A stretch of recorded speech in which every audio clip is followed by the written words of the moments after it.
Olá, boa noite, queridos amigos telespectadores da Rede Século XXI. Esse é o programa Eclésia, com grande alegria. Estamos iniciando mais um programa de catequese, história da igreja, um programa de doutrina católica. Esse é o objetivo do programa Eclésia, um programa de evangelização, onde a gente discute doutrina da igreja católica, curiosidades, vida dos santos, que é uma grande santa da igreja, será o tema principal do programa Eclésia de hoje. Enfim, é um programa de catequese. Todos estão convidados conosco toda terça-feira nesse horário para que a gente possa bater um papo sempre com um comentarista que geralmente é o Padre Guido Montinelli, que está aqui ao meu lado, que é o nosso principal comentarista, e alguns outros amigos que também passam aqui pelo nosso programa. Padre Guido, boa noite.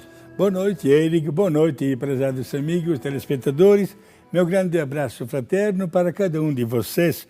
Hoje, de uma maneira especial, eu quero dar um abraço para uma vovó. Vamos em Minas Gerais, na cidade de Frutal, né? A vovó Marfisa, que está completando 105 tá aí a foto, né, Padre Guido? Exato, é a vovó do meu co-irmão religioso, padre um colega seu, um padre, né? Sim. Como é que é o nome do padre? Reginaldo. O padre Reginaldo e a avó do padre Reginaldo. Exato, a vovó dele. Olha 105 anos, Padre Guido. 105 anos, beleza, autossuficiente, contente, independente. Olha, parabéns, que esta data se repita por muito tempo, desejando tudo de bom. E também quero dar um abraço. Hoje vamos em Marília, na Pompeia de Marília, para o João Pedro e o Gustavo, como também para os dois irmãozinhos Lucas e Murilo Fonseca de Bauru. Gente, tantas pessoas diariamente nos contatam para ter uma palavra, um aconselhamento, pergunta de catequese, né? Procura responder a todos, e estamos aqui, a nossa missão. E que Deus abençoe cada vez mais o trabalho que se faz catequético, porque acredito plenamente naquele antigo e sempre válido provérbio, né? Que afirma que o amor aumenta através do conhecimento. É verdade, Padre Guido. Nós temos, no assunto do programa Eclésia de hoje, como nós já anunciamos durante a semana, falaremos sobre talvez a maior mística, a santa profundamente mística, que... Bom, não vou adiantar o assunto aqui não, vou deixar para a nossa conversa. Vamos falar sobre Santa Teresa d'Ávila, né? Especialmente sobre um aspecto da vida dela, que foi quando ela escreveu um livro chamado O Caminho de Perfeição, né? O Caminho de Perfeição de Santa Teresa d'Ávila é o assunto do nosso programa Eclésia dessa noite. Você vai entender do que se trata, que livro é esse, quem foi Santa Teresa d'Ávila, vamos fazer um resumo sobre a vida dela. Olha, o assunto é interessante, é um assunto muito profundo, muito rico. Vale a pena você acompanhar o nosso programa Eclésia de hoje, porque está imperdível. Vamos falar sobre Santa Teresa d'Ávila. Como de costume, a gente sempre coloca aqui um livro para agraciar mesmo os nossos amigos telespectadores, porque são tão carinhosos aqui conosco, mandam tantos e-mails e mensagens, os nossos queridos associados também que nos ajudam a manter essa obra de pé, que é a TV Século XXI, toda a Associação do Senhor Jesus. Enfim, como agradecimento, a gente sempre coloca aqui um livro para sortear entre os nossos amigos, e hoje não é diferente. E esse livro é muito bom também, o livro de hoje. Esse livro chama-se O Detetive Católico, é do Valdeci Toledo, que escreveu, e ele aborda diversos temas relacionados à história da igreja, à espiritualidade. Por exemplo, nesse livro traz conteúdo sobre o que a igreja pensa sobre cremação, transubstanciação, vai falar um pouco sobre Inquisição, aparições de Nossa Senhora, origem da devoção do escapulário, que tem tudo a ver com o nosso tema de hoje. Nós vamos falar um pouco também do Carmelo. Olha, o Detetive Católico vai ser o livro que a gente vai sortear para você no final do programa. Mas eu lembro que esse livro está disponível também. Você pode adquirir através do telefone, que fica sempre disponível aí para você, né? Se você quiser ligar para nossos atendentes e dizer, olha, esse livro é muito bom para eu dar de presente, por exemplo, eu conheço uma pessoa que ia adorar conhecer um pouco mais sobre a história da igreja e entrar nesses assuntos, nessas curiosidades da Igreja Católica. Liga e adquira através desse telefone, as nossas atendentes vão te informar como é que você faz para adquirir esse livro. E no final do programa, sortearemos um exemplar, tá certo? Então liga para a gente, manda e-mail, faça seu comentário ou interaja conosco aqui no tema. Todo mundo que ligar, todo mundo que mandar e-mail, no final do programa sortearemos então esse exemplar. Padre Guido, sim. Santa Teresa d'Ávila, né? Uma grande santa doutora da igreja, né? E vamos falar especificamente sobre o caminho de perfeição. Eu imagino, Padre Guido, que quando a gente... nós até discutimos nos bastidores há algum tempo atrás para trazer essa pauta para os nossos amigos telespectadores, tivemos que pensar bem o recorte histórico de que maneira falaremos sobre Santa Teresa, pois é muito rico. Eu imagino quando o senhor se deparou com esse tema que estudou para trazer aqui para a gente, Padre Guido?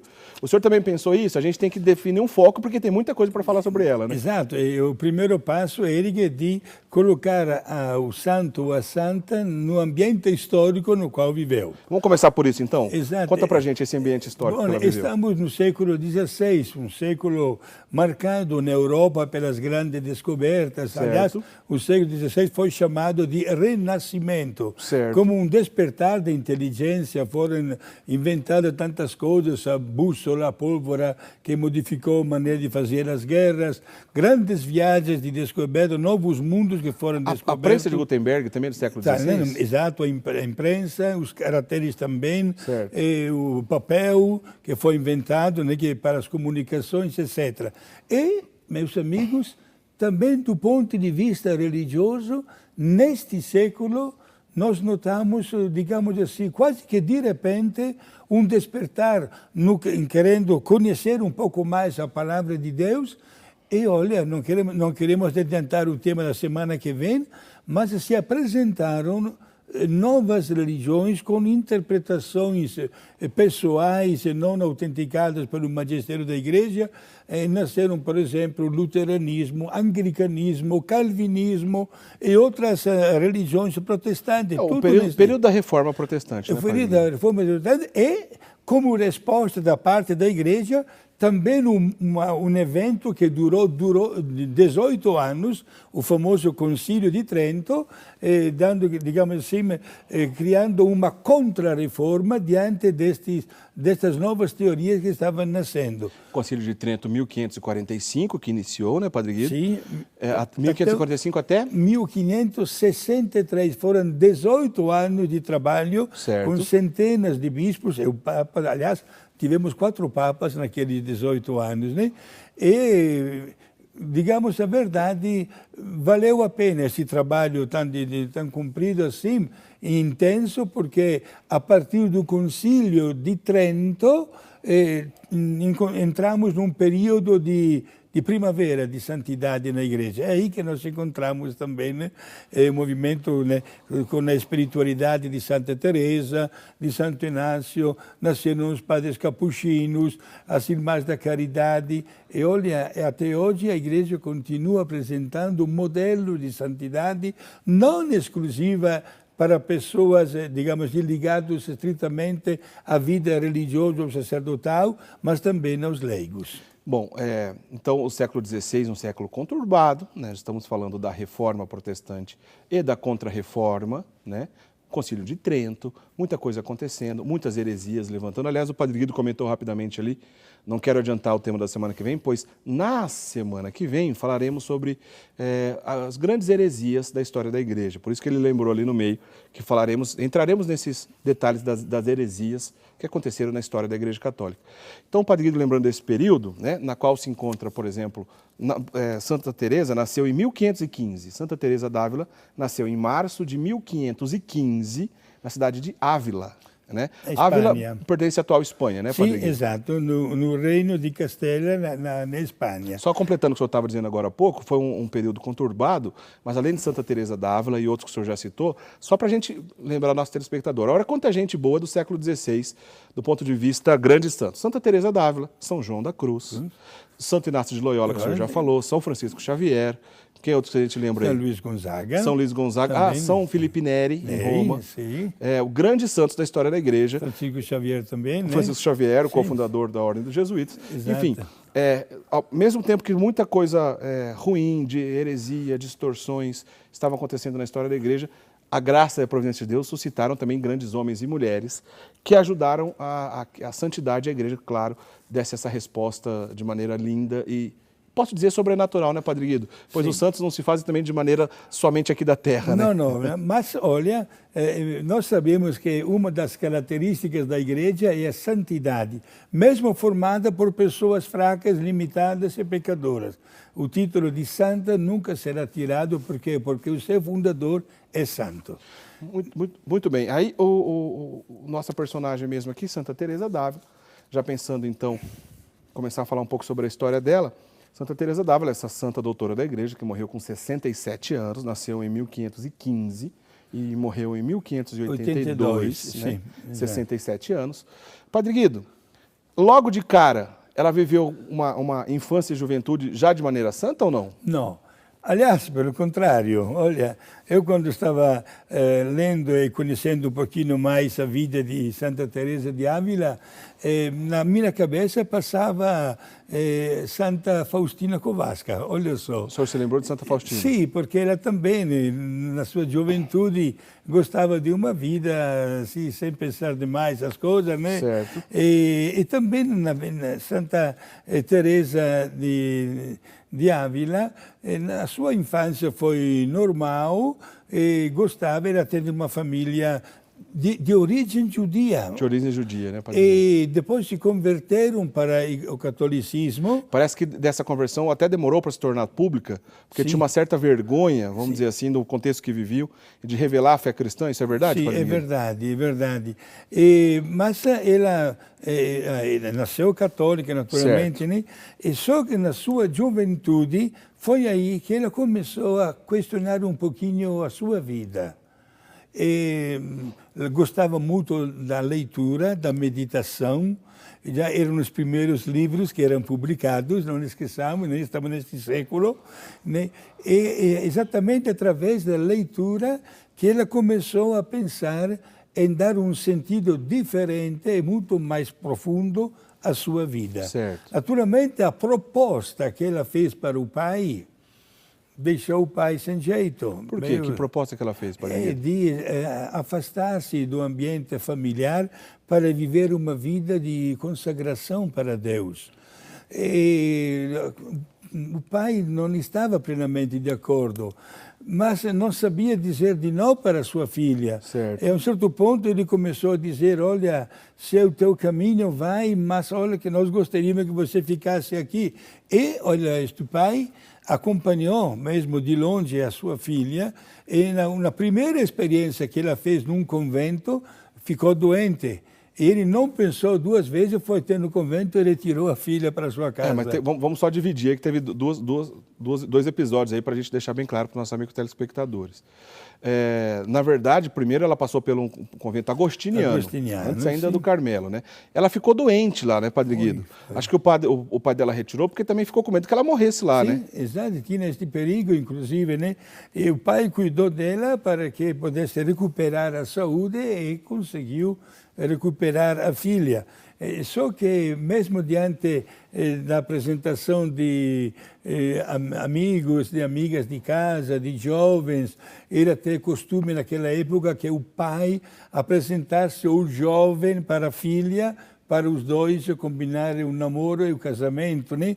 Mesmo assim, ela foi bem explícita, não queria absolutamente enfrentar a vida de uma mulher casada. Certo. Ela se sentia atraída para a vida religiosa. Certo. E o convento, que estava bem perto de casa, grande, imenso, era exatamente o mosteiro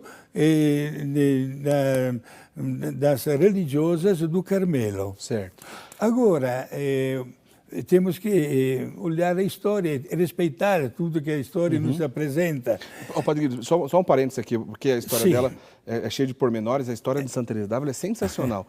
O Padre Guido já está adiantando aqui a história, já pensando na vida religiosa dela, mas ela teve uma crisezinha antes, ela não quis logo ser freira não, né, Padre Guido? Ela chegou um tempo ainda pensar em se casar, mas ela chegou à conclusão que como ela queria chegar para a vida eterna, ela pensou e chegou à conclusão que a melhor maneira dela chegar à vida eterna seria sendo monja. Por isso que despertou essa vocação religiosa, e o Padre Guido já está adiantando aqui para chegar direto no assunto que ela pensou. Aí ela, mesmo passando pelos agostinianos, as irmãs agostinianas, ficou doente lá, quase morreu. O pai dela retirou ela de lá.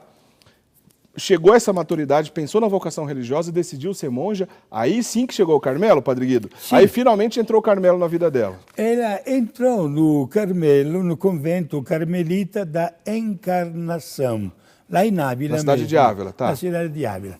Só que naquele convento, ela ficou um pouquinho, desculpe a expressão, decepcionada. Pensava de encontrar um nível alto de santidade, de recolhimento, de silêncio, de contemplação para Deus, conforme o carisma típico da Ordem do Carmelo. Mas, pelo contrário, o Carmelo era imenso e havia mais de 150 religiosas que moravam lá e que recebiam visitas de pessoas de fora, sempre de portas abertas. Portanto, não reinava o clima de recolhimento. Bem diferente de hoje, por exemplo, que o Carmelo é uma clausura, é retirado, um número menor de religiosas. Nós vamos explicar por que aconteceu esse número menor de religiosas. Exato. Agora, naquela época, muitas religiosas, um monte de gente passando. Sim. As pessoas iam lá para ficar batendo papo. Exato. Elas se questionavam, mas como é que é? Temos os documentos que falam da origem do Carmelo, do clima de silêncio, de adoração a Deus, e não bate com a realidade. Certo. Ela até se assustou e ficou, repito, muito decepcionada. E procurou pessoalmente viver na íntegra a espiritualidade e o carisma, mas ela não recebeu um apoio da grande e imensa comunidade. Certo. O tempo passava e ela ficava com aquela angústia dentro de si, até que pedia cada vez mais para Deus uma luz para poder, em poucas palavras, voltar às origens do Carmelo. Certo. Dar ao Carmelo exatamente aquela característica de um lugar muito retirado de adoração e de contemplação com Deus. Mas achou por bem pôr em prática, aconselhada pelo seu diretor espiritual, que lhe deu todo o apoio, achou por bem pôr em prática esta ideia de, digamos assim, reestruturar o Carmelo, não naquela casa religiosa. Nós sabemos que mais tarde, quando já terá realizado esta obra, várias religiosas daquele convento carmelita da Encarnação acharam por bem elas também sair daquele convento para fazer parte do grupo de Santa Teresa. Bom, então, pelo que a gente entendeu até aqui, né, após uma história conturbada na infância, uma boa educação, né, religiosa, teve sua crise lá na adolescência e juventude, no que diz respeito à fé, morou durante um tempo numa casa religiosa agostiniana, né, ficou doente, quase morreu, o pai dela retirou ela dessa casa agostiniana. Né? Dizem até que quando ela morava nessa casa agostiniana, chegaram até a cavar a cova dela, né, para que ela fosse enterrada, porque ela chegou à beira da morte mesmo, né, Padre Guido? Mas não, graças a Deus não foi aquela hora. Exato, que aconteceu. Mas praticamente chegou naquela...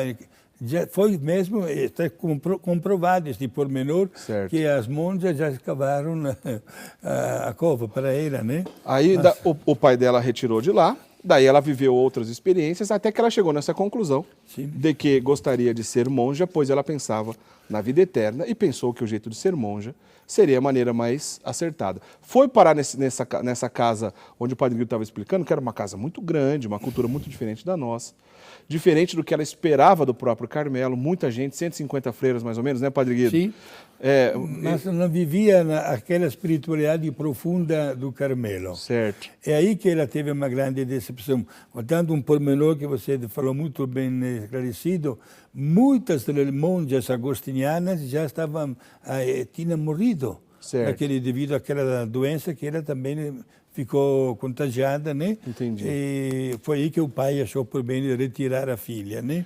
E após ela viver um tempo, então, nessa primeira casa carmelita que ela foi morar, onde tinha muita gente, não encontrava um bom ambiente de oração, tinha um outro problema também, comentando rapidamente naquela época, que tinha um costume entre as religiosas de oferecer um dote, né? um dinheiro, para que pudesse entrar, por exemplo, na vida religiosa, entregava um dote para a comunidade religiosa. E tinha uma diferença entre as próprias irmãs lá dentro isso infelizmente aconteceu em muitos lugares, não foi diferente lá na Espanha.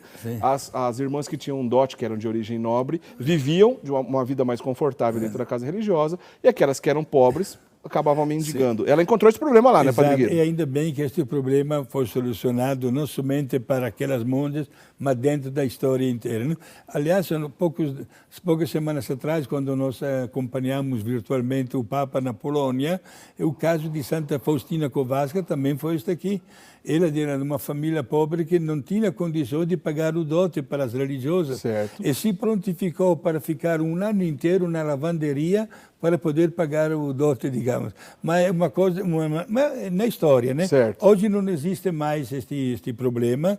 Quando uma jovem se apresenta com verdadeira vocação, todas as congregações masculinas e femininas aceitam esta pessoa para tornar-se pessoa consagrada. Bom, a gente vai para o primeiro intervalo. Então nós paramos na história de Santa Teresa, onde ela, após viver essa primeira experiência num Carmelo, onde ela não se deu muito bem, não encontrou um ambiente de oração propício, ela fundou, na própria cidade de Ávila, né, um outro Carmelo, agora pequeno, só ela e mais 13 religiosas ao todo, na própria cidade de Ávila também, né, Sim, Padre Guido? O Carmelo São José.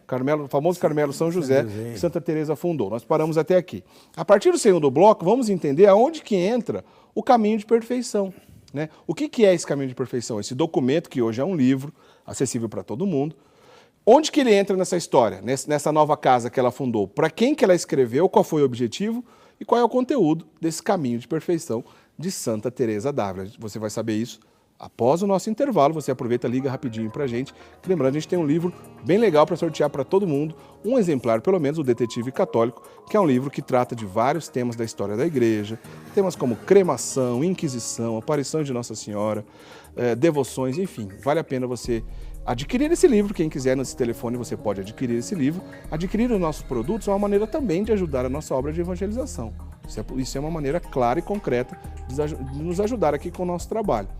E, além disso, você pode concorrer a esse livro para todo mundo que escrever aqui para a gente. Um exemplar será sorteado no final do programa, tá bom? Já já a gente continua essa conversa sobre Santa Teresa e o caminho de perfeição. Sai daí, a gente volta já já.